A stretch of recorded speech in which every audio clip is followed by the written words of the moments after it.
கதை சொல்லும்போது என்ன சொன்னார், நீங்கள் அப்பா கரெக்டு, பையன் நைட் லேட்டாக வரான். அப்போ பையன் வர்றதை கவனிக்கிறதுக்காக அவனை பிடிக்கிறதுக்காக வெளில நாய்க்கெல்லாம் பிஸ்கட் போட்டு இருக்கீங்க, பையன் வரான், எங்கடா போயிட்டு வரேன்னு கேட்குறீங்க அப்படின்னுக்கா சொன்னார். நாய்க்கெல்லாம் பிஸ்கட் போடுறீங்க, இப்போ தான் டிவியில் நிறைய நியூஸில் பார்க்குறோமே நாய் பிரச்சனை. நாய் ஏற்கனவே அது அங்கே என்ன நாய் இருக்காது பார்த்துக்காங்க, அங்கே என்ன நாய் ஏதாவது கடிச்சு வச்சுட்டேன் அதெல்லாம் ஒன்றும் ஆகுதுங்க. ஒருவேளை கடிச்சிட்டேன்னு கடிச்சா பார்த்துக்கலாங்க, கடிச்சிட்டா எங்கே பார்த்துக்கிறது. அவருக்கு நான் சொல்கிறதே அவர் மைண்டில் ஏறல.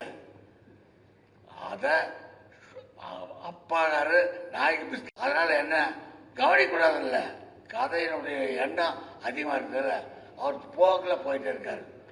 அற்புதமான இயக்குனர்.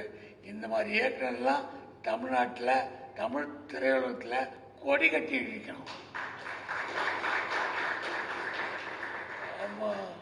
கதாநாயகன் பார்த்தவொன்னே படிச்சிருக்காரு, அவர் பார்த்தோன்னே நமக்கு கொஞ்சம் எக்ஸ்பீரியன்ஸ் இருக்கிறதால சும்மா இருக்க தம்பின்னு ஆரம்பித்தோம். அட்வைஸு எப்போ இருக்குது தானே பழக்கம் உடனே அவர் பார்த்து தம்பின்னு ஆரம்பித்து நான் எது சொல்ல போகிறேனோ அவர் நான் சொல்கிறதுக்கு முன்னாடியே சொல்லுங்கள் சார், நான் சொல்கிறத நிப்பாட்டிக்கிறது.